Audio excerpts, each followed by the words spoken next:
In this video, I'm going to show you the basic chord shapes that every beginner needs to know.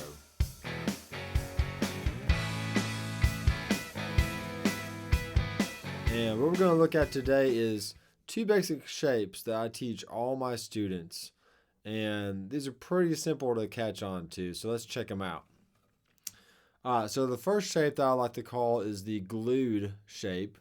We're going to take our middle two fingers and we're going to glue them together.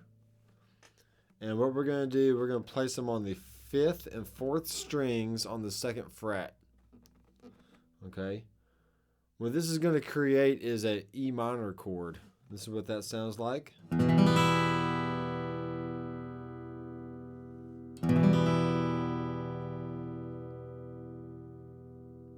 Alright, now if I add my first finger onto the 3rd string, 1st fret, and then add on the glued shape on the 5th and 4th strings, that gives me the E major chord. Do you hear the difference? So there's a happy sound, and there's a sad sound. And it all changes just by taking on and off your first finger. Okay? So here's E major, E minor, E major, E minor, and back to major. Okay, with any shape, you want to make sure you have plenty of space underneath your fingers so you're not hitting any other strings and they can all ring out nice and pretty. Just like that. If your fingers are too flat to the fretboard, you're going to get some muting kind of sounds going on, and we don't want that. Alright, so we're going to take the same glued shape and now move it to the 4th and 3rd strings. Then we're going to add our 4th finger, our pinky, onto the 2nd fret, 2nd string. So now all 3 fingers are on the 2nd fret. And this is what that sounds like. This is an A chord.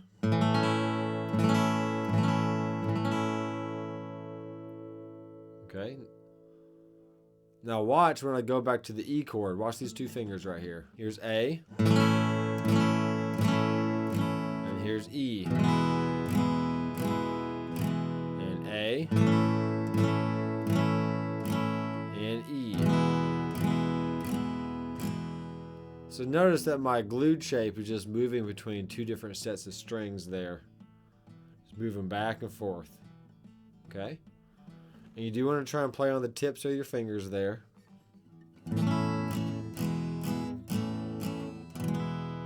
But if you only have 5 minutes a day to work on something on an instrument, just pick 2 chords and go back and forth as many times as you can. Probably strumming four strums with each chord. Because the more repetition you get on these chord shapes, the better you're going to be at it. So it has to be a daily routine. All right, let's go back to the A shape here. So we got our glued shape on the 4th and 3rd strings. And now if we want to play A minor, we're going to take our 4th finger off. So our 4th finger is coming off. And now our 1st finger is going to play on the 1st fret on the B string. And this is going to be A minor. So we're back to the sad sound again. So let's go back to A major. There's happy. And there's sad. Okay, so far we have E major, E minor, A major, A minor. Alright, now the other shape that I show my students, is the diagonal shape. And we're going to take the same 2 fingers, our 2nd and 3rd fingers in the middle, and we're going to make a diagonal line between the 3rd fret, bottom string, and the 2nd fret, 5th string. And these are on the G and the B notes of the guitar. We're not going to let's not worry about our pinky finger just yet. Let me just show you what you can do with this one simple shape. So you got G and B for the G chord.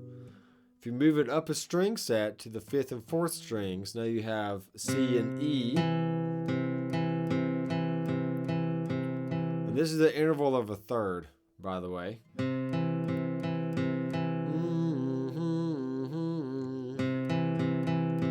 Okay, so that's C. If we move it up another string set, that is F and A, and that's a third in the key of F. Then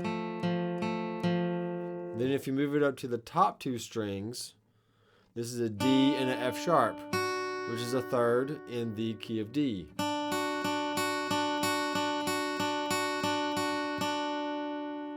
Alright, so let's walk through it again. Here's G on the bottom two strings. And then here's C. Here's F. And here's D. Alright, so let me show you what other fingers you need to complete these chords. So for the G chord, you're going to take your fourth finger, put it on the top string on the 3rd fret, then add on your diagonal shape on the bottom, and then just strum all the strings. Okay, for the C chord, move your diagonal shape to the 5th and 4th strings, add your first finger to the 1st fret on the B string, which is the 2nd string. And here's C, E, G, C. You can strum all those strings as well from the 5th string up. You can play the bottom string because it is technically in the chord, but it kind of sounds muddy if you play the bottom E string. Let me show you what that sounds like. It's not bad, but if you just concentrate on playing the C, then the rest of the strings, it sounds a lot better. Alright, here's F. So your diagonal shape is on the 4th and 3rd strings. And then your first finger is actually going to bar the top two strings. Alright, so you're going to flatten your finger across the two strings and while keeping your other two fingers curved. It's a little difficult for some beginners, but you'll just have to work on it. There's an F. Alright. If you want to not bar the top two strings right now, but just put your first finger on that 2nd string, 1st fret, that's technically called an F major 7 chord. You can work on that in the meantime. It's a cool sound. But it still utilizes that diagonal shape right there, okay? Now for the last one in the diagonal shape, we have D. And we're going to put our first finger on the A string. And we're going to put our first finger on the 2nd fret, 3rd string. 3rd finger on the 3rd fret, 2nd string. And then 2nd finger on the 2nd fret, 1st string. So that's A, D, F sharp, which is actually a second inversion of the D major chord. So, and with this chord, you can play the D string, which is the 4th string, up. You can also kind of play the A string below it, but once again, the lower notes kind of make it sound a little muddy. So I kind of stay away from the A string in this D chord. I mean, it's not bad. It sounds pretty good, but you can make it a little clearer just by playing the D string and up. But do not play the bottom E string. Okay?